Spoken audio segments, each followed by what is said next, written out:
All right, let's crack open our iced teas. Get some energy from watching that piece of shit. Yeah, we need something. I don't know. Hard drugs, heroin. You all painted up for a crackhead, huh? Halloween ain't till mañana.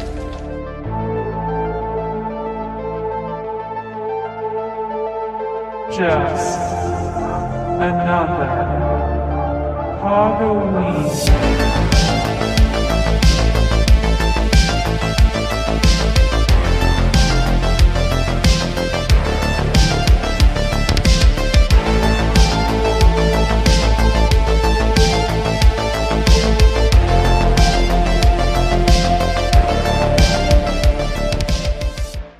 Hello, everybody, and welcome to the show. We are Just Another Movie Night, and I am Scott. And you, I'm Joe. pretty girl, are You definitely stop. Joe. You better stop. And this is one of my favorite all-time things to do with my best friend, my love of my life, talking trash. Talking trash. Talking trash indeed, and here we are again at the end of the biggest debacle of the show so far. Horror remakes in October Oh my for God. PODoween. See, this just shows you right here that we should. I mean, they just should not do horror remakes. Horror remakes are no Well- good in the 2000s. Can we say this? We definitely need to make a list of all the horror remakes we've ever seen and say what is the percentage of bad versus good. Okay. Because this year we've decided to watch these remakes of ones we've never seen. And that's the problem. We've seen a lot already. Yeah, we've seen a lot. And so we're really scraping the barrel, finding remakes we have never heard of. And we're destined for failure because we're scraping the barrel because this is talking trash. Yeah.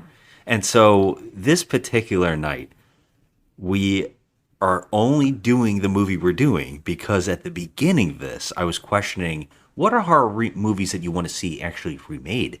And you said Masque of the Red Death. And then we found out that there is a Masque of the Red Death. Well, no, there are several. Well, let me get to that. But I was going to say, and so here we are watching Masque of the Red Death. Now, so to get this straight, we are watching The Masque of the Red Death from 1989, not to be confused with Masque of the Red Death from 1989 or 1964. Well, you can't confuse it with 1964 because not only is that Vincent Price, who's my favorite, but it's also Roger Corman. I want to help save your soul so you can join me in the glories of hell. No, never. This is based off the Edgar Allan Poe short story, right? Or is it a long story? I think it's a short story, No, right? yes, but it's also not in any way, shape, or form a remake. It's not. Yeah, excuse my drinking because I have to get some liquids in me because this one's a snoozer. Yeah, this is gonna be a very short podcast because number one, We always say that. No, and it is. We rant It is. for about 2 hours. okay, well, I mean, this was brutal. This is brutality on my eyeballs. This movie was so like I don't even understand why it was made. Like how did this even get made? All right, so we're watching, like we said, The Masque of the Red Death from '89, not to be confused with the other '89. This one is directed by Alan Birkinshaw. How do I we think know? I'm pronouncing that right. How do we know Alan Birkinshaw? He is the director of The Man Who Couldn't Get Enough, aka Confessions of a Sex Maniac. Oh my God! Well, he also did Don't Open Till Christmas. Remember that one? No, we've never seen it. We haven't seen that No. one. Oh, We're am gonna I do that getting in, that one confused with the other one? That was a piece of shit. We're gonna do that one in December. So we're gonna double down on this director in December. Oh Lord, why? All right, this movie has a 3.8 on IMDb with only 391 people rating it. That's the Yeah. lowest I think we've watched in a long time. Is it though? Is it? I mean, we've been hitting the thousands. I think we've been shocked a lot of the time that a lot of people have seen some of the ones we've done. Yeah. This one is starring Herbert Lom, who everybody should know as Inspector Dreyfus from one of my favorite all-time children series of movies, The Pink Panther. I adore the Pink Panther movies, and Inspector Dreyfus is hilarious. This actor is great in that series. Yeah. But he is working off. His whole joke is to go nuts because of Inspector Clouseau on the telephone. There's something personal in this. Yes, deeply personal. I hate you. Every little bit of you. Now get out! You want me to leave? And this is also starring Frank Stallone, a.k.a. the other Stallone.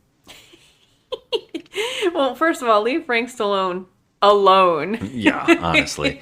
And Brenda Vaccaro from Midnight Cowboy. And all three of these actors have worked with this director before on another movie called 10 Little Indians. Which is an Agatha Christie book. Yes. And I'm dying to watch that one because I don't know if I'm right, but Donald Pleasance is the star of that film. Yeah, I've seen it. Have you seen it? Yes, because I love Agatha Christie. Are you sure you've seen this version? Yes, I've seen it in school. I saw it in school. Yeah, I did. In my You're sure it's the same version? Because this one's only got a 4. Yeah, I'm pretty sure there's only one version of 10 Little Indians. I'm just so I can point this out to you. This director has only done remakes because he also redid House of Vault of Usher. Actually, excuse me, I stand corrected. There are many versions Yes, of 10 there is. Little Indians. Yes, and the good one. There's a good one that you saw. Okay. This is a shit version of it. Oh, Lord. Okay, then I must have seen the good one because there's only. I mean, Yeah, my English teacher only would show us the good one. Yeah, I'm not thinking your English teacher is going to show you the Frank Stallone Agatha Christie movie. Yeah. No, I think it was the 1974 versions the one we watched. Yes, I'm sure. Name some of the actors in that one. Okay, just to so double down on what we're talking about Oliver here. Reed. Yep. Richard Attenborough. Oh yeah, yeah. Yeah. So, Yeah. but Herbert Lom is in that one too. I'm just saying. He is. Really? Yes, he is. So wait a minute. Now I'm a little confused. Is Frank Stallone in that version? No, he's not in the 74 version. But I will tell you who is. Orson Welles.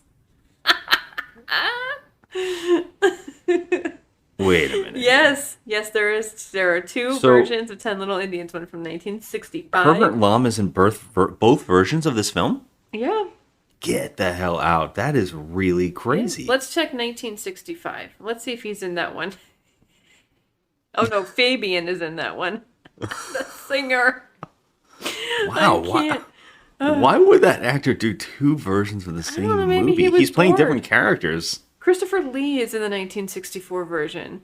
All right, let's move along. And by the way, we got to point this out. There's a 1987 version, a 1965 version, a 1989 version, and a 1974 version keeps of going. 10 Little Indians. It keeps going. There's also a 59. 1959. Wow. Yeah, so we got a lot going on here, but whatever.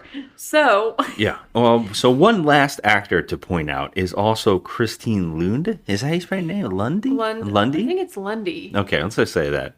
Christine Lundy we know her from bad movie all-star shit. She was in Young Rebels and Man Killers.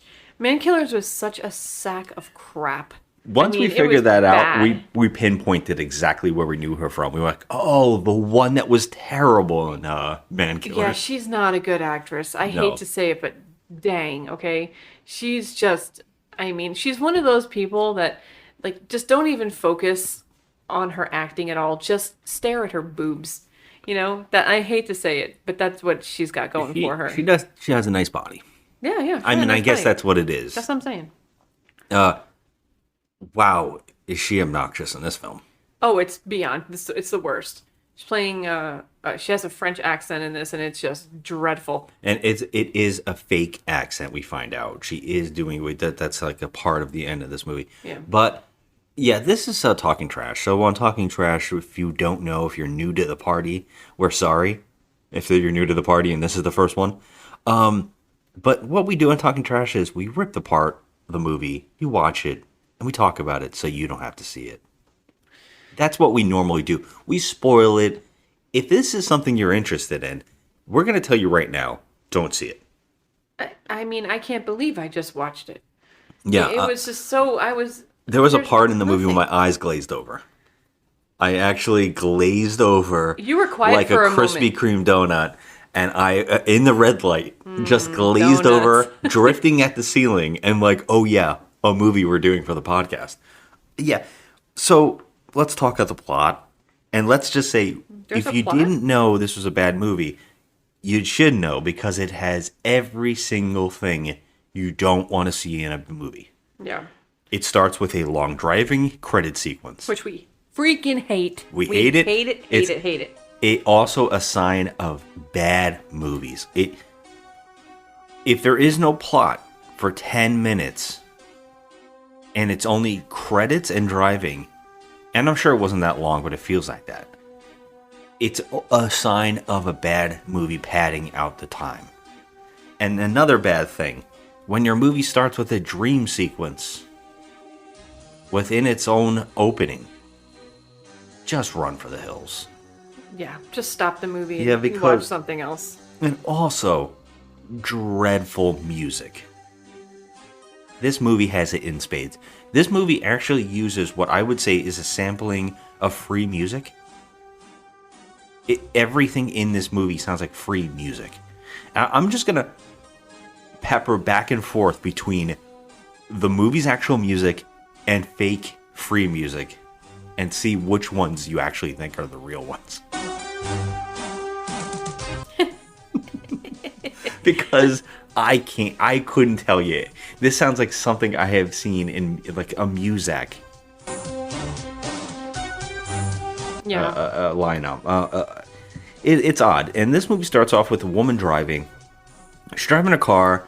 She actually, in the opening of this driving sequence, she falls asleep. Right. Because even she's bored. Even We're the only movie 4 got bored. seconds Yawns and gets bored in we're her own. I 4 think it's about a seconds in. couple minutes in. This is about 3 minutes of driving. She's driving that long. Editor's note: 3 minutes and 5 seconds of driving and credits with no talking. I can't. Luckily, we were eating dinner and we were watching the opening here, and so we were able to focus on food. But when she started yawning, I was like, that's a bad sign. So, of course, she yawns, stops her car at a castle. But Yeah. what happens is she goes into the castle and she follows. Of course, what else would one do when they find piles of blood on the floor? She follows it, Yeah, so there's like a blood trail, leading from the front door. which looks like in a mausoleum. It looks like a mausoleum. Yeah, you know that scene. It does. That one of those actual decent scenes in the Phantasm film where there's an actual mausoleum and you just decide to walk around the creepy mausoleum. Well, she's walking this mausoleum. And by the way, on her front seat when she picks up her camera, we get to see magazines, and I guess she works for this magazine, and the magazine is titled simply Snoop. It's a gossip rag. Snoop it's magazine. a gossip rag, so you know that she's one of those, pieces of crap paparazzi that just, will ruin people's lives and follow them around and all that stuff. But so she goes into this freaking, what is definitely too small to be a living room of a castle. It looks like a mausoleum. So she goes inside and she follows the trails of blood, and I'm just like, okay, that's normal. So let's just, keep going. Just follow the trails of blood instead of running out screaming.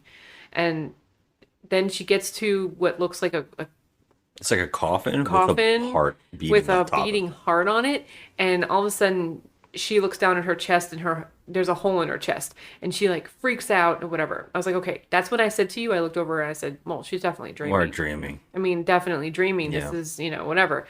So then she gets rousted out of her sleep and slams on her brakes. She was driving. She fell asleep at the wheel because Yeah. she was so bored by the credits. I mean, so was I, but I was too focused on my chickens. So I wasn't really paying attention. You made a very good meal tonight. Thank you. I love that the heart was beating comically and shooting blood from all of the veins, like the valves, the heart valves, just shooting. I love that it leaked for as long as it did onto the floor for her to follow it in her dream. Yep. I don't understand why in the dream she sees her Snoop magazine. Because when she wakes up, the magazines are not on her passenger seat, but Edgar Allan Poe's book is. Yeah. Wow. Well, And they she just goes, wanted to set her up. she goes, oh boy, I shouldn't fall asleep reading this stuff. I've been reading too much of this stuff. She was driving. Yeah. So. Yeah. Or no, you know what she said? She said, I really have to stop reading this stuff. She didn't say, in other words, I like, see what you're saying. she has to stop reading it, not necessarily while she's driving a vehicle. It's just an odd thing to say. Like, It was weird by the timing. way, this movie's based on this book. Let's just say this, too. This is another terrible, terrible thing. Then she just starts narrating. So here I was, going to a party, not any party, Ludwig's party, in the middle of Bavaria, but I didn't have an invitation. Editor's note, that was me fake narrating over the 1991 Sega Genesis game Toe Jam and Earl. Here's the real scene. So here I was, in the middle of Bavaria, going to a party. Not any party, but one of Ludwig's special parties. My assignment? To get an exclusive on Lena Hart, Queen of the Soaps. The only problem was, I didn't have my own invitation. Okay, that's when I asked you. I said, is this like a Lifetime special? Is this a Lifetime? The first thing I said to you was, oh, is she dead the whole movie? Okay, we thought that she... Because it's like, why start like that? We made a joke from Beetlejuice. And not one moment in this movie feels like a real thing is happening. No, because there's Everything like a from haze. here on, it feels like a fucking joke. It seems like a dream sequence the whole movie because there's like a haze over the whole movie. It's really weird. Yeah. And none of the scenes work in sequence. Like, things just randomly keep occurring. It's one of the oddest, most rushed films I've watched in a long time. It's just a fucking mess. She narrates now, and she tells us that she is working for some kind of, like you said, magazine, and she's going to get a scoop on a famous heiress. No, it's not an heiress. It was the Duke or whatever. His No, name she's not was. particularly looking for the Duke. Who is she looking for? The woman. What woman? I said it. It's the actress from Midnight Cowboy. Right, Yeah. Elena. Yeah, she's like some aging debutante. That's what I'm saying. She's some kind of weird heiress, some kind of famous person that she feels like she needs to get information or a scoop on this woman. Yeah, I don't get it. It isn't really explained, but she says she's going to. Her name is Elena Hart, and she figures like if she goes and sneaks to this. Now they're having a masquerade. Their name of their party is themed after the Masque of the Red Death. Mm-hmm. That's the party. Yeah. That's the theme, and I wouldn't say any of it feels like it's themed that way. It's just like a random ball where people are dressed, and this guy, this castle, this Duke. When he's not even Duke, I don't know No, what do he they call is. him? Ludwig. His name is Ludwig, but they call him like something. I don't know what he is. Chancellor or some crap. I don't know. Because Duke is played by Frank Stallone. And that's like literally just some his kind name. of billionaire who owns this this castle in Bavaria, and she went all the way to Bavaria to get a scoop on this Elena Hart woman. Mm-hmm. I don't really understand how she sneaks into this party. It looks like she just wrote her name into an invitation. Yeah, so you need an invitation to get in, but the name that was on the invitation originally was like crossed out, and she wrote her name in pen. Yeah, and the guy at the door, I think, only lets her in because he's horny. At least that's what happens later on in the movie. He just looks up and down at it and goes, "Yeah, okay, have fun in there, sweetheart." Yeah. Yeah, he just lets her in because I guess he thinks she's cute or whatever. So, yeah, it's just that easy to get into an elite party. Yeah, let's talk about what she's dressed like. She says throughout the movie that she's dressed like Cupid. The only thing about her that screams Cupid is that she has Cupid's bow and arrow, that she secretly has set up some kind of recording device or No, it's a camera. Yeah, a camera. And it's in the arrow, and she keeps clicking a button that takes pictures. Yep. So she's secretly taking pictures of people at this party.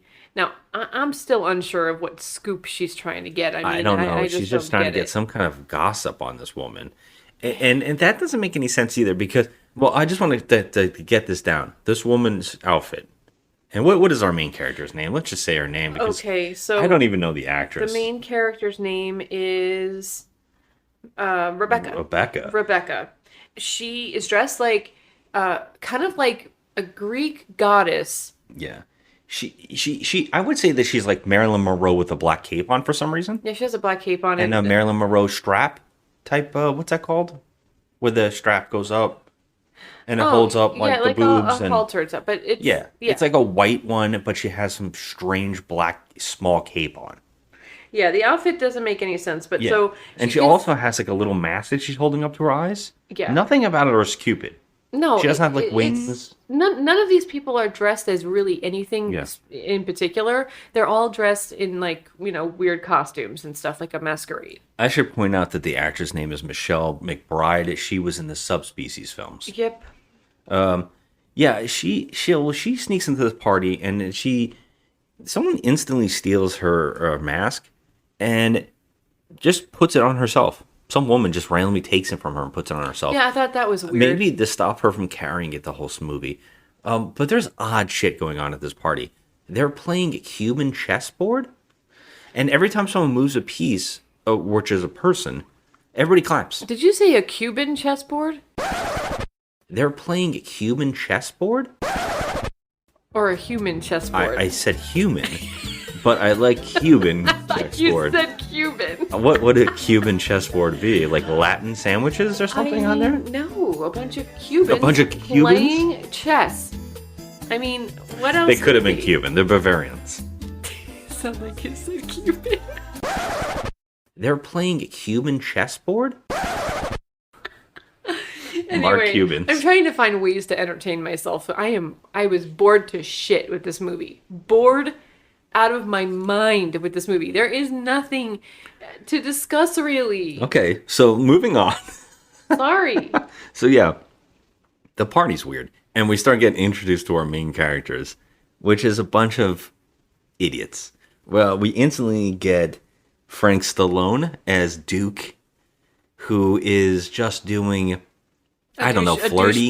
He's flirting. douchebag. He doesn't actually seem like a douche at first. He does. Well, at first he seems just like he's like a normal guy, just being like, "Hey, who are you? You're pretty. I want to get to know you." I don't know. I guess because he's Frank Stallone, he has that like overly Italian look going on, and I'm It is odd. He just doesn't belong there. Yeah. He just looks different. But I automatically thought, oh Lord, he's going to be an idiot in this. Hi. Hi. Beneath this, I'm just a duke. And beneath that, you're just... What are you? I'm Cupid's. Cupid, right, sure. Really strange is that Elena Hart, this woman that she's looking for, has some kind of sexual relationship with Frank Stallone's character, Duke. They're like in some kind of weird relationship. It's pretty weird. Yeah, she's much older. Huge age gap. Yeah. A huge. But she doesn't look, bad or anything. She's kind of sexy for her age. She's got her knockers are hanging out, and she looks kind of sexy. But I don't know about all that, but she reminds me of what's her face from Twin Peaks, the one that pretends that she's dead. Piper Laurie. Piper Laurie. I guess I can see that. Yeah. Oh, we also see Colette, which is a French woman. Yeah, that's Christine Lundy. Yeah, she's a French woman who I guess is an actress. Yeah. And Frank Stallone's Duke character is supposedly an actor. Yes. These are all like upper class people, apparently all rich. We also get like an Egyptian. We get a doctor woman. It's a young doctor woman. I need help with that situation. Dr. Karen. Oh, okay. Dr. Karen. So, it's like that moment in Clue. One by one, you all arrive. Well, there's another woman. I can't remember her name at all. And she's like dressed like an Egyptian. And she's somebody famous. I think she was an artist. They're all kind of like these big elite people. And they're the inner circle of the guy who owns this castle, who I already pointed out is Inspector Dreyfus, whose name is Ludwig. Ludwig. He apparently is the owner of the castle, and his inner circle is this weird group of people. But we also get another character, while this reporter, our main character, is taking pictures of Elena. She's snapping the camera, but she keeps clicking it. And one of the characters in the inner circle hears it. I don't remember what's this character's name? It was Elena that heard it. She's like, no, I hear that's the later clicking. on. The first guy that sees it is her ex-boyfriend. Oh yeah, Max. So there's this guy who's dressed like a French Dutchman or like a Dutchman. I like mean, a character. he looks like one of those paintings, like Little Lloyd Fauntleroy That's or whatever. exactly what I'm saying. Yeah, like the little blue outfit, the baby blue. Yes, and the little frills, Dutch boy. The frills, yeah. He hears the clicking and instantly notices that his ex-girlfriend is this reporter. What are the odds that one of this Ludwig guy's inner circle happens to be her ex-boyfriend, who she left 2 years ago because she saw him in bed with Colette, or in the house with Colette? No, was it her? Was it Colette? I think he was like in the beginning stages of an affair or something with somebody. Later on, this is our favorite line of dialogue. The characters kind of tell each other that they care about each other. They're kind of like, she's on out. She's like, I gave up men 2 years ago when I saw you with that other woman. And I gave up men because they just bring you down. And I focused on my career. And he's like, are you still a model? And she's like, no, I gave that up. I'm going to be a serious reporter now. And I'm here to get information. But later on, the two characters kind of admit, yeah, I kind of like you. And both of them have, like, they're hung up on each other. But so she finally says to him, well, did you have an affair with Colette? And he says, no, but it's not for the lack of trying. Were you having an affair with Elena? Not for the lack of trying. But no, I left that to Duke. What the fuck? And she's like pretty cool with it. She's like, okay, well, I guess we're gonna be back together now. Yeah. Oh yeah, how romantic. Like, that's so romantic. I've always Jesus. wanted a man to say, yes, I wanted to have an affair with another woman, but I just, chose not to. It didn't work out, so I'm back with you. Is that okay? Is that okay? So stupid. Well, we get so basically there's a whole party going on here. There's a lot of people in this house. We have that inner circle, but there's a giant party going on. And of course, at any party, you're going to have your pop rock band. Okay, this band, I mean... Just discuss all of this, please. It is literally everything you see in any cheesy horror movie. This is like the guy who, number one, the lead singer of this band, looks like he's about 75, okay? Then he's got three girls that are saxophonists. They're the horn players. / dancers. Yep. / backup singers. Think, what's that, Simply Irresistible video? Yes. With the women all dancing with the saxophones? The fog machine, just setting the ambiance. And, he's just, it's just such a cliche band, 80s band. Oh, yeah. They all have those glasses that are, like, giant.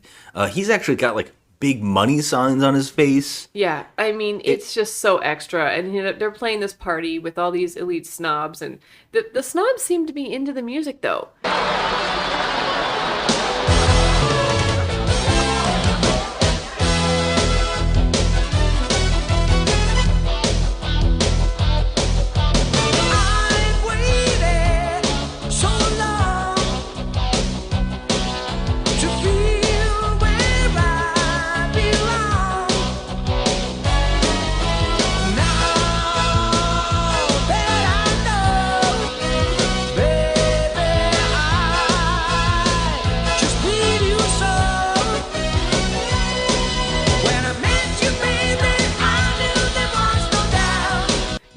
They seem to be, everyone's dancing, having a good time. So it doesn't really seem like, okay, this type of music would not really appeal to the snobs, but it does. Nope. Yeah.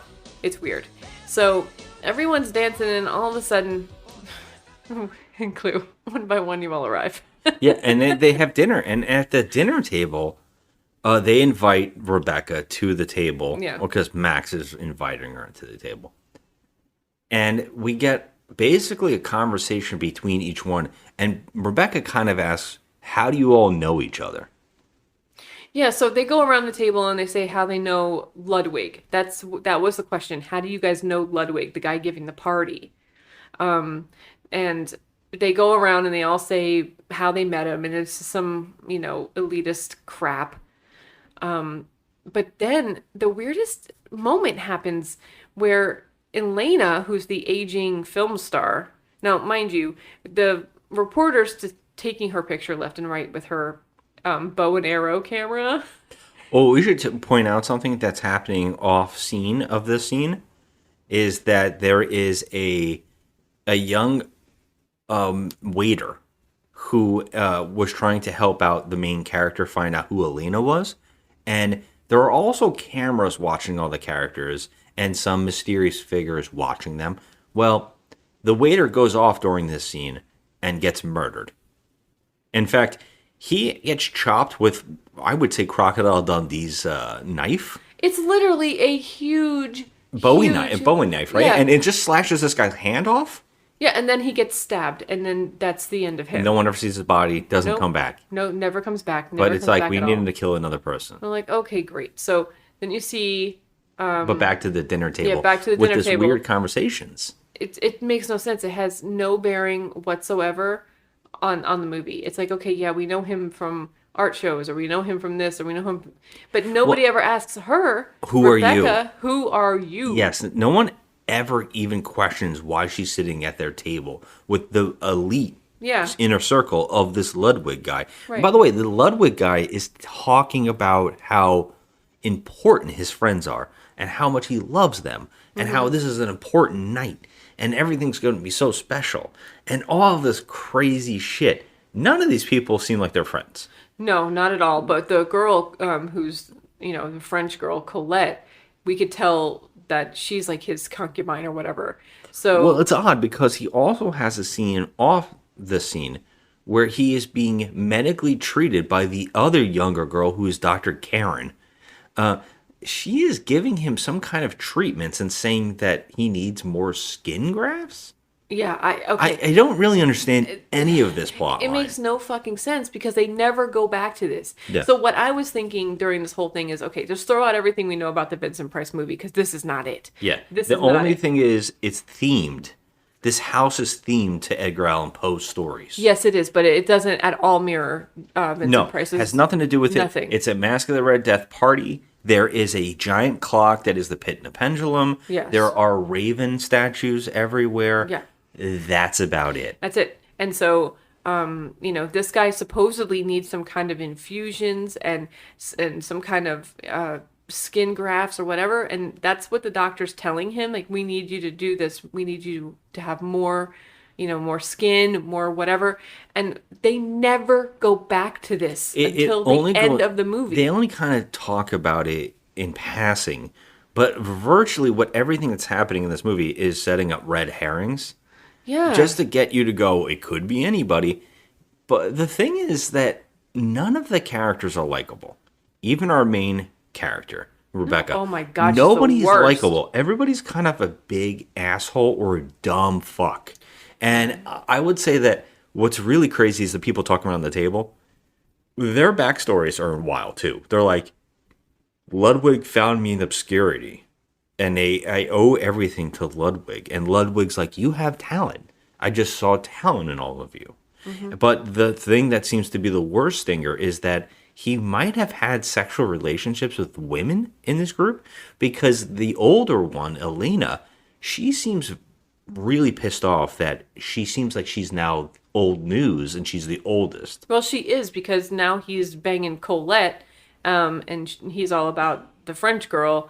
And Duke, who is Frank Stallone, is doing Elena, who's about 25 years older than him. Yeah, and he seems mad about it, and he basically sounds like he's jealous. It's very confusing what's happening. Yeah, I don't know if any of these people even like each other at all. Yeah. Like, why are they even at this ball? It's not established. Well, they seem like they all care about Ludwig in the sense that he has helped them all. Yes, like when Frank They're Stallone only was starting famous his because acting of him. career, like Yeah. he set off his acting career. Like he's helped everyone become famous. Like, Colette, she's an actress, and the other one was a model, and Yeah. It's for a guy who's talking about how important all their friendships are to him, he doesn't really care about any of them because Colette is begging him to talk to her alone and to go off with her and not do these parties, just spend time with her alone. He doesn't listen. Elaine is visibly just like mad and upset about something. He doesn't go and help her. The Dr. Karen character takes care of him, but for some reason feels like she has to hide a sexual relationship with the rock star in this movie. It's really weird. I don't the guy really at the band- understand the any guy of in the this. band. Yeah, and Frank Stallone's Duke character seems like he's jealous, but at the same time he's an asshole to Elena. I don't really understand what's going on in this group, and even the painter also seems to have had some kind of relationship with Ludwig because they all keep mentioning these times they had like sunburns on the beach or where they were with him. And, like, it sounds all sexual, but you don't really understand. Right. And, it just seems to me like when you look at it from our point of view, it looks like they were just using him to get famous, And the one that does not fit is Max. Is never really explained of how he knows any of them. No, because he's also a reporter just like Rebecca. Yeah, Isn't so that her why name, would he, Rebecca? why would he be a part of this group? Right, I have no idea. Like, how did she come to see him there in Bavaria? Like, she hadn't seen him in years, and all of a sudden they meet at this party. Like, how did he get in? Is he a reporter? He is. He Because makes mention of it. When he sees her, he asks if she's still a model. Like he met her as a model. Yeah, he's a so maybe he's some photographer. kind of he's a photographer. Yeah. Okay, so he's an artist too. Yeah, so and- he's more than just a reporter. But he's like a journalist or reporter, whatever. And so how did he get invited to this shit anyway? That makes no sense. Yeah, I don't even know if we're establishing that. Then out of nowhere, Duke, who is Frank Stallone, just insults Elena and says, you're old. I don't know why I keep you around. And so she goes running off, and she's all upset, and he doesn't go after her. But our main That's not girl. what pushes her. I think that what pushes her is the other girls are basically insinuating sexual relationships, and she's like, "Oh, one day you'll all be like me." Yeah. And then Frank Stallone says something about how she's found new boys. Or that replaced me with like what you made a joke about it, like sports boys or something funny, and you were like, "What the fuck did he say?" Well, he developed a taste for Fisher boys, if I remember. He developed a taste for Fisher boys. Yeah, I didn't understand. I didn't understand, and that's when she gets visibly mad and runs off, and nobody at the table will go after her, and Ludwig's just like, "Someone go after her." And yeah, they're so like, no. the blonde girl, our protagonist, I guess, Rebecca, she goes after her. Really, you think it's kind of, she's like, oh, I kind of feel bad for her now. Yeah. But no, she's a reporter and she's just looking for a scoop. Yeah, so she takes the friggin' camera out of the bow, the Cupid's bow that she's carrying around, and she follows her to try and get some kind of a story. And what she sees is a tussle in the hallway between Elena and this cloaked, all in red figure. Ghostface in the Masque of the Red Death. Yeah, and so they're struggling. And do you think that Rebecca would actually help her and be like, oh, hey, or call somebody for help or something? No, she just keeps taking pictures. She just keeps taking pictures of this happening. Until she finally says, someone help me. Yeah, until then that's finally. too late. And it's too late because She disappears. that's it. She's gone. And then what? Like 3 minutes later, we hear like a scream and she's on the floor dead, Elena, with like a cut to her neck, it looked like. That's the craziest part. This movie just keeps jumping around because all the characters are in other spots all of a sudden. Now, everybody was at the dinner table. So it can't be any of these characters. Right. And yet, the next shot is everybody scattered from that dinner table. And Elena dead at the end of a staircase, laying across the stairs with what looks like her neck slash. And Ludwig just goes, she must have fell. It was the most nonchalant thing I have ever seen in a movie. Yeah, and Rebecca goes, what are you talking about? I saw her fighting with somebody in the hallway. It was a guy in a red outfit. And he goes, you don't know anything about what you saw. She must have fallen. How? I don't know. Sometimes she drinks alone. And she was upset. She was quarreling with someone. Someone in red. I saw them. You don't know what you see. Yeah. And then she says, why are you saying she fell down the stairs? There's clearly rope strangle marks on her neck. Mm-hmm. And he's like, huh? And he looks and he goes, hey, look, there's saffron on around their neck. Oh, we were eating saffron chicken. Oh, who's got yellow hands? And they look up the stairs and he's got like a butler that follows him around in this movie. And he's got what looks like Cheeto stains on his outfit, his white outfit. And they're like, look, he's got Cheeto stains. And he goes, we all do. We had the saffron chicken. Mm-hmm. We all ate with our hands. Yeah. And so they wanted someone to pin it on. And we're just like, okay, all right, I'm already like done with this movie. We're only, what, 10 minutes in at this point? And I was like, okay. Well, you were done. The next moment, because it's so jarring, no one gives a shit. Because some people they say that some people have left the party at this point. And he wants people to stay at the party. And they find the rock stars sitting on the steps waiting. And then the girl says, hey, will you play some music and get everybody back into the spirit for Ludwig? A fucking body was just found on the stairs. But the best part is that he starts playing, and then we see a scene as they're playing music and everybody starts dancing again of people carrying the body off. Oh my God. It's not even the coroner. They never called the police. They never called police? It was like party guests carrying her out on the stretcher. Yeah, 2 butlers or 2 waiters just carrying her off in a sheet. I'm like, where are they putting this body? Yeah. Why didn't they call the police? Will it come back? No. No, it doesn't come back. So they start playing music again after there was And just everybody a dead starts body, dancing. and everyone starts dancing like nothing ever happened. No I was like, problems. there's no way that this is real. This can't be real. It doesn't feel her. And everybody just keeps going back to their business. And literally one of the next scenes is Colette. 2 party guests go up to Colette and they go, oh, hey, Colette.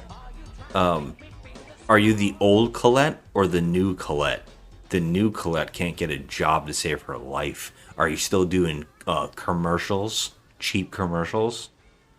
And this made her feel really bad. This upsets Colette, and she starts crying.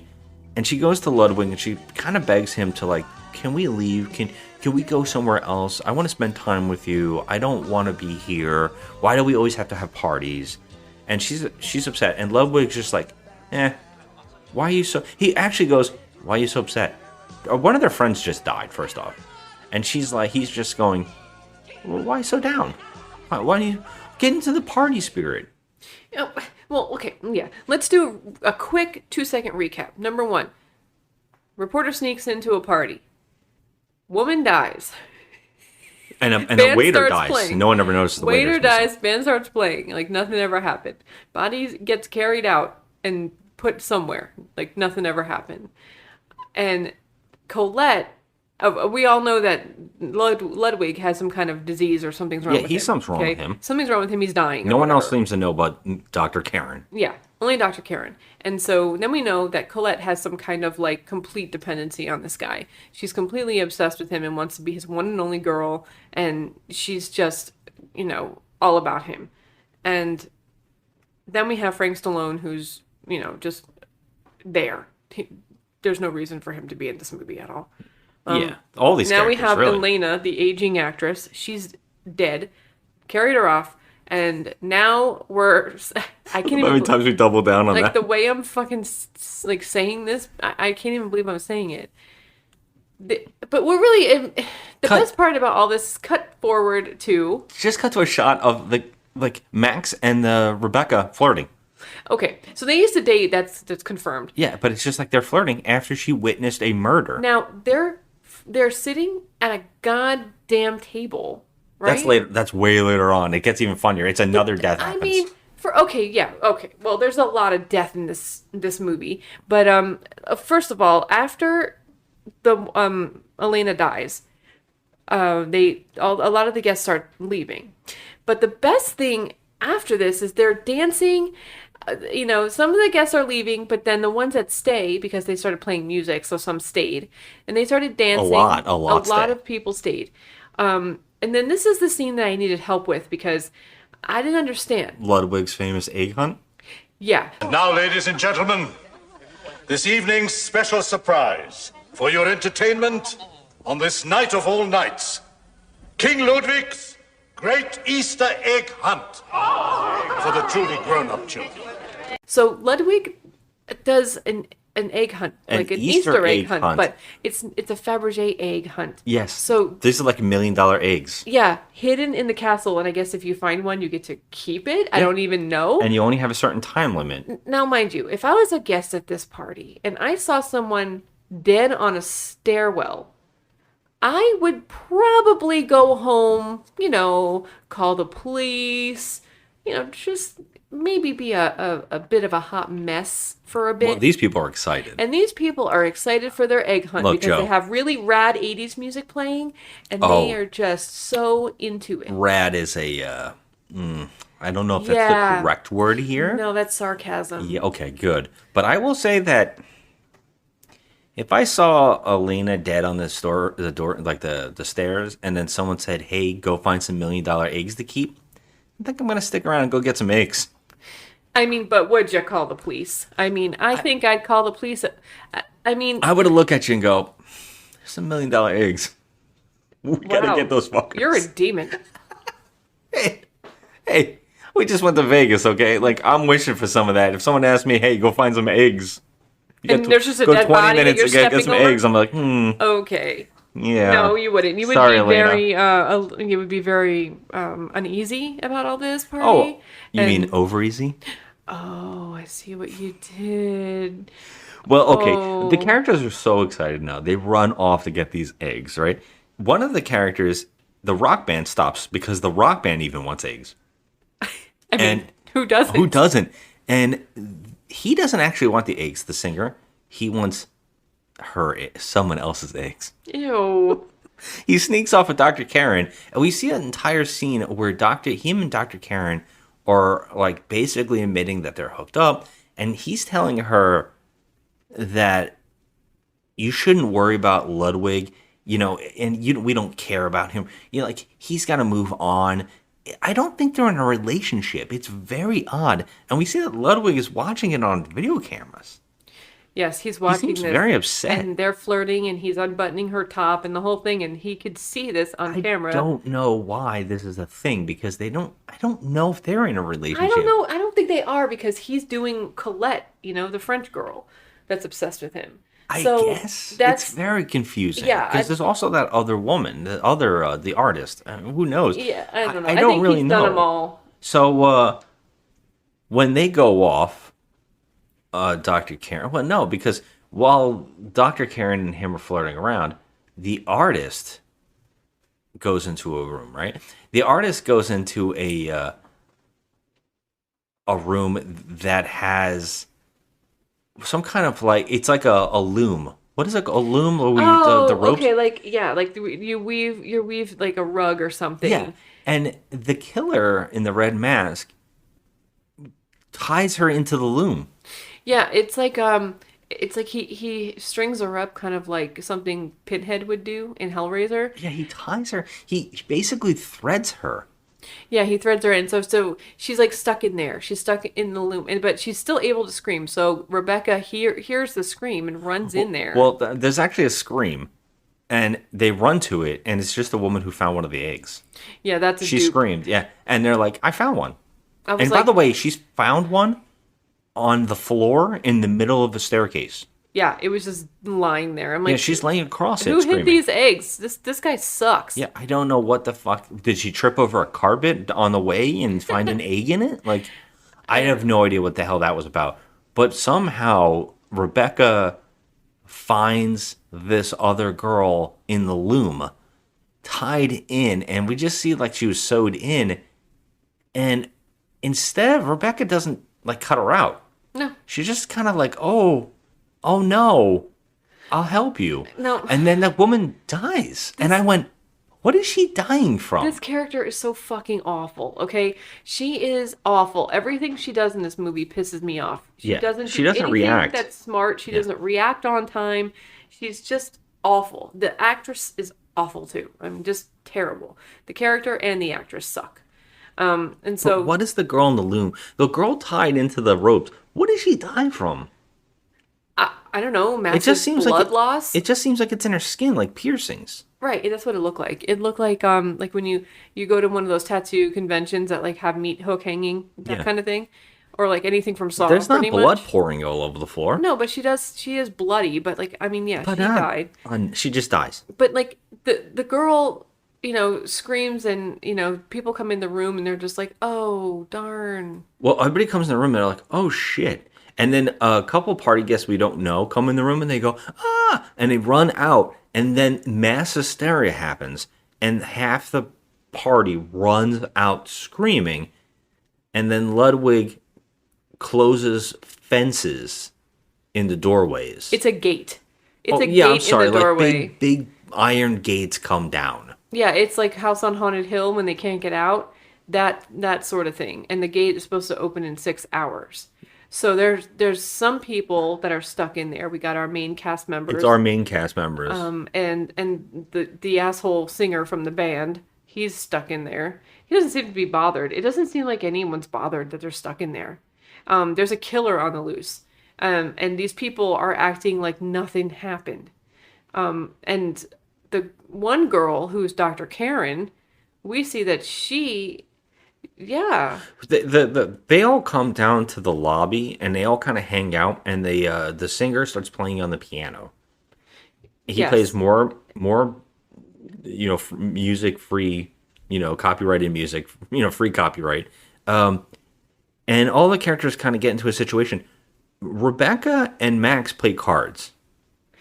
There's a killer on the loose. Yeah, Frank Stallone comes down and gets mad at the music. They start establishing, and they're like, we need to find the killer.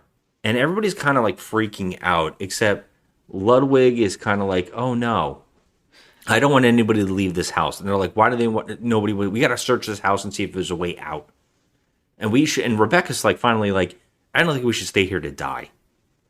So she's like, we need to get together, go in a group.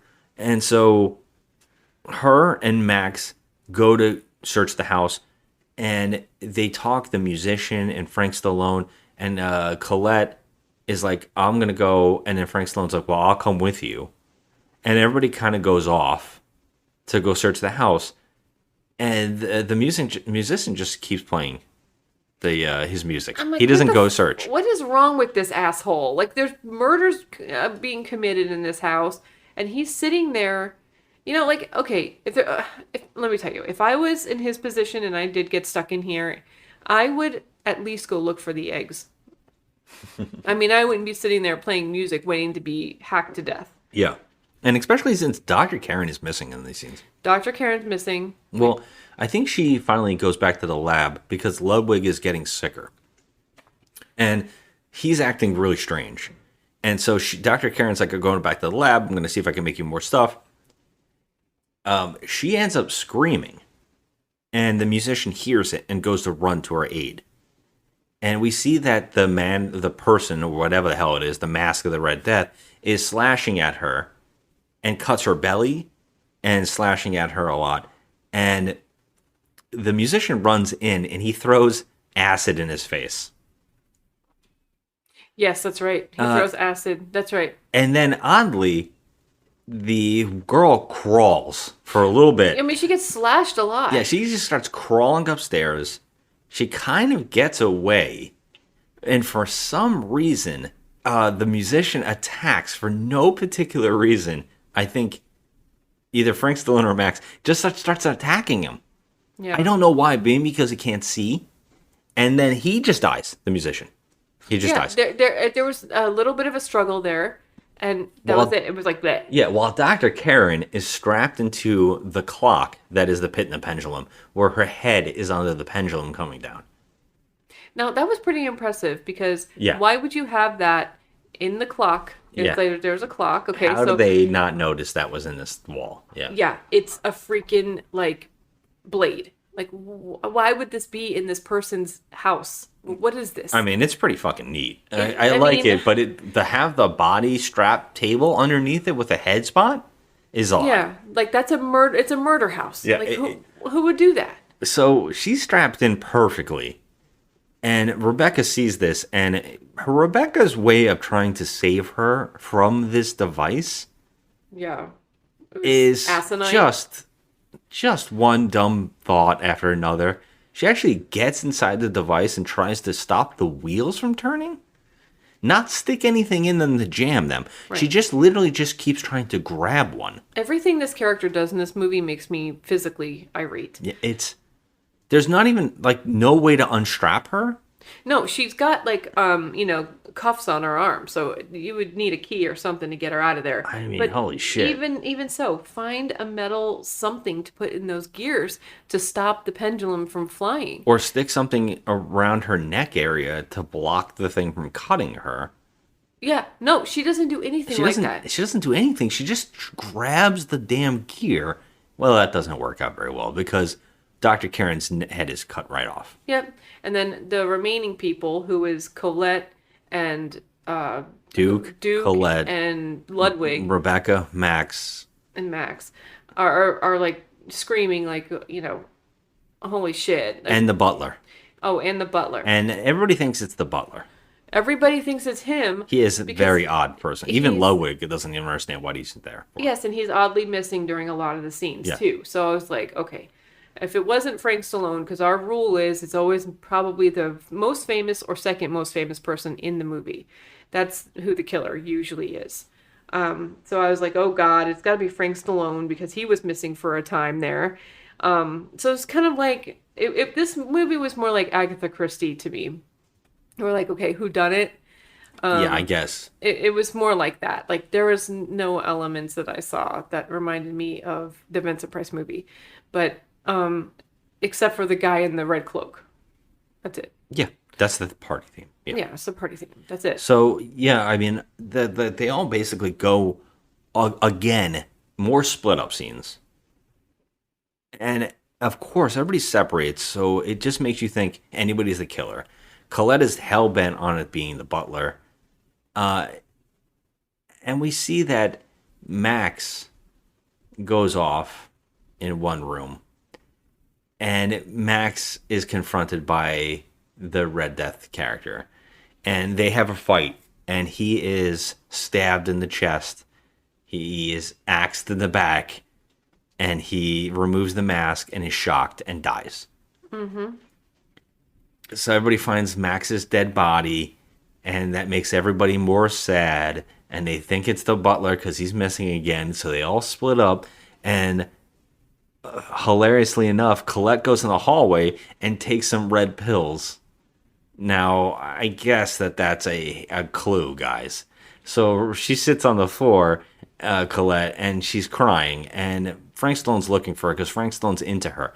And Frank Stallone finds her and finds the pills and starts talking about himself. And the camera, she puts her hand on his hand. And the camera slowly goes to his face as he has a little monologue about how he really wasn't a kid at a school and a lawyer and all this stuff. And everything was a lie. And that he really loved Elena. And that she was his best friend. And he was jealous, and he was afraid to say anything, and all this stuff. And he's like, you know what I mean, Colette? And then Colette's not there. Who's really holding his hand is the Masque of the Red Death. It was like, okay, at that moment, I was like, okay, this is too stupid right now. Yeah, and we get a Frank Stallone sword fight. It was kind of the neatest thing in the movie, even though the it was six-finger man fight. And it's fucking obvious at this point what's going on. I think anyways. But Frank Stallone is killed. He falls down the stairs dead in front of everybody else. And there's only a few characters left. Yep. And so, obviously... And we see that the butler was under the bed when Max was killed. And he is also dead. He is gutted. And he survived long enough to strangle Rebecca and then die. Mm-hmm. And then Rebecca survives the strangulation, runs downstairs while Colette... Well, she runs to another room. Colette is bringing Ludwig into her room. She says, we can be alone now. And I'm so glad we don't have to worry about any of those other people bothering us anymore. And she brings Ludwig into her room where she has all of the murder weapons and pictures of all the characters that she has killed. Yeah, so they all have X's, red X's through their faces. It's like, okay. And he's like, oh my God, you're the killer. Nobody saw this before. He's like, I'm dying. I'm sick. I need my medicine, or I can't help if I'm not strong. I can't help you get out of here. And Colette's like, you're trying to lie to me. And of course, that's where Rebecca runs into the room. Everybody's dead. She knows it's Colette because she sees makeup on the inside of the mask that Max removed. Yeah, she looks at the mask that Max took off of the killer, and she's like, oh my God, it's mascara. Oh yeah, it's mascara all over this But I will say that any of the men in this movie could have easily been wearing that mascara. That's very true. Ludwig and her are able to sneak off together to try to get out of the castle by faking that someone's in bed, which makes Colette go, oh, you're ready to go in bed already? Oh. And then she says, oh, you're not even in, you son of a bitch. And then she runs downstairs. No, can I just talk about this actress's facial expressions? Oh, it's well, can we also do her voice? Oh my, no, I won't. Oh, I guess you Ludwig, I was, like that. I mean, it was just so embarrassing. We're finally together. You and me, we're finally together. And we're going to be together. I don't know what voice that is, but it's definitely not French. It's not what she's doing? No. Oui. Yeah, there you go. Oui. Croissant. Like a flower that has no name. So she runs downstairs with a handgun and she shoots both of them. Yes. And she's very excited because she thinks she only shot Rebecca. And she says, oh, Ludwig, we get together. And Ludwig is dead. And Rebecca's alive. Yes, a fight ensues. Yes. And that's when Colette's accent drops from, oh, I guess you so much. I'm going to get you, son of a bitch. Yeah, so she was faking the accent the whole time. The whole entire time she was faking the accent.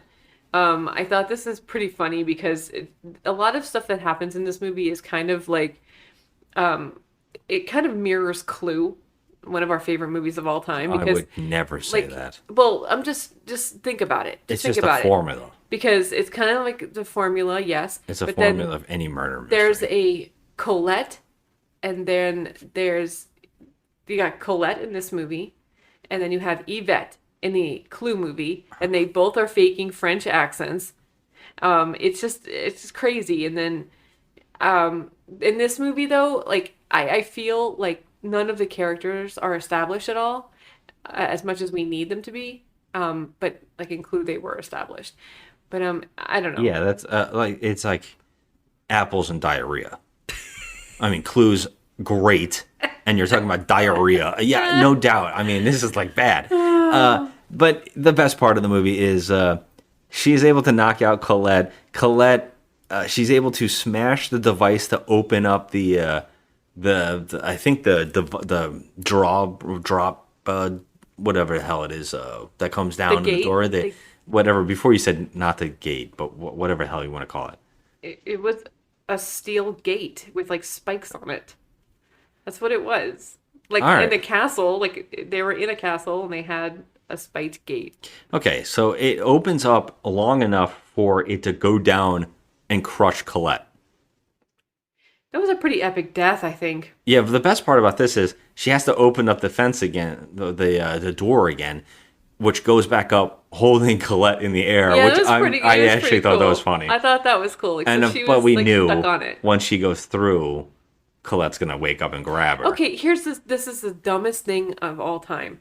The actress playing Rebecca she's able to run out, but she stops and she looks up at the dead Colette hanging there.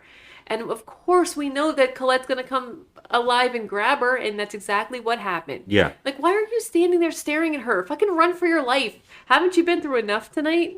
Yeah, I actually said go back in and get some of those eggs. Yeah, that probably would have been smart. Yeah. But, no, she just walks out. Credits. Finn. Credits. Now, there's no. This movie's so bad. This movie is. I mean, I gotta tell you, this it's not even good. Bad. Can we just like literally jump to my segment of why we can't have nice things? Please. Because literally there's hardly any reviews on this at all. Okay. I said 390 people seen this Yeah. movie, which that's wild. I wonder how many of those wrote the reviews. Okay, well, we don't have very many. Yeah. So I'm going to give you one 10-star review and one 1-star There's review. a 10-star review on Yes, this movie? sir. Yes, sir. There are Good two. Lord. There are two of them, and I picked this one because it's shit. 10 out of 10. Great movie. Okay. This is one of those horror movies that stick in your head just because it's plain weird and scary too. It is about this hot photographer who visits an eerie castle where the partying and strange music never ends until death strikes. I really enjoyed this movie. I saw it on late night TV and never knew the name until I read the novel a day ago. I have been searching for this movie for a long time and must have it. And so should you. This is absolutely the strangest and scariest movie I have ever seen. 10 out of 10. I mean, the person read the novel? Yes. And why would the novel make that movie stand out? Because the name was the same? Because it has no other relevance to it. It does not. No, but this is my favorite. This review, I don't even think this should be read, but I'm going to. This is a 1 out of 10. Masque of red trash. Firstly, I was punished for letting myself watch this painful trash the other day on TV. I guess I rightly deserved it. Anyway, here is the plot. A millionaire invites his close friends to his castle, and suddenly, one by one, people start dying. Voila! You find out that there is a murderer amongst them. Yes, the Masque of the Red Death. He looks more like Darth Vader painted in red. Now for the warnings. Number 1. Beware of Frank Stallone. A potential WMD to all viewers. This is in no way related to Edgar Allan Poe's work. Watching this movie more than once might lead you retarded. Warning again. Seeing Frank Stallone act is like putting chili powder in your eyes. I am blinded. Wow. Yes. Okay. Well, first of all, Frank Stallone is not the one you need to be worried about. He's not that bad in this. He's not that bad in this. It is literally, quite literally, the winner of the shitty acting award goes to the person playing Colette. She's awful. She's annoying, and her facial expressions are out of this realm of existence. I don't even know where she was coming up with. Her eyeballs were falling out of her head the whole time. She looked like a deranged lunatic every shot she was in. I'm going to do something a little surprising, probably. I'm going to say that none of the actors bothered me particularly. I didn't think any of them were terrible. When the reveal comes that Colette is acting, is also acting, pretending to be this model, and then she's actually somebody else, and she's crazy, it all kind of works. But I don't think any of them are particularly the worst. They're doing fine. It's my award for shittiest part is the director and the editing. Because the movie just has there's no structure. If they're following a script that's basic, but they're not doing anything interesting, so the actors have nothing to actually do. Yeah. And nothing they're doing actually works in a structure of a movie. It's just like flowing from scene to scene. Shots just happen. Literally, one moment everybody's freaking out, and the next moment everybody's just having a conversation. Yeah. And no one seems to give a shit about anything that's occurring in the film. They're playing cards after 2 people were found dead. Yeah, there's a couple scenes where we were like, did something just skip over or something? Because that was an odd moment where they just like walked into a scene. Yeah, the editing It's was just like, really bad. we're out of the scene now. Really bad editing. So my award for shit goes to this director and the editor. Like, this just did not gel into a piece at all that even an actor could act out of. This is a paper bag that no one can get out of. Yeah. Unfortunately, it's trash. It's just not a good film. I will say that there is something here in that so bad it's good territory, but it doesn't get to that level. But there is an inch here. There are stuff like that 80s feeling, terrible 80s band, 80s music, bad, Yeah, but like- that didn't get me as much as, like, say, Oh, it Shock do- 'em Dead. It You know? doesn't. Oh, by the way, we never pointed out that at certain points we thought it was the band from Shock 'em Dead playing. Oh, yes, because it if you sounded just like in the background. listen and you don't look, it sounds like Johnny. Yeah, it and sounds like the Johnny a couple spastic times. colon. Throwback to our other episode. Yeah, it feels like it's on the cusp of being so bad it's good. And it just never can even reach that. It can't reach mediocre film. It can't reach good. It can't even reach so bad it's good. So to me, this is on the bottom. This is a 3. Oh, wow, you're better than me. I'm giving it a 2. Yeah, I can't give it a 2. I feel like I've seen worse. I mean, none of these characters were at all likable. You didn't root for any of them. There was no good Agreed. deaths. There was no, there's no, like, really good acting. The plot was a mess. The editing was a mess. This movie is a 2, no doubt. I just have no words for this movie's trash. Now I'm waiting for you to do the rankings. We're going to go to my segment, which is ranking our ranking so far of the worst movie. So we started ranking our movies, and we've done 8 so far. This will be the 9th in finally trying to rank them in order of what's the worst movie we watched. Right? Because we're always asking that question on this show, which I didn't say in the beginning. Usually I say it now, is always asking the question, what is the worst movie? Is this the worst movie ever made? And if not, what is the worst movie ever made? So right now on our lists, we both have agreed that the worst movie we've done since we've been doing this is Mortal Kombat Annihilation. Yes.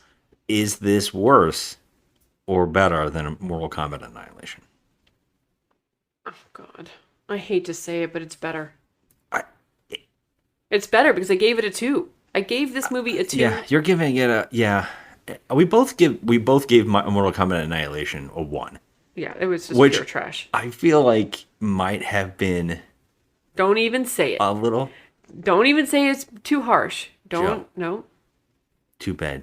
This review will die. Look, at least Mortal Kombat Annihilation is it's seeded in our brains forever. But yes, I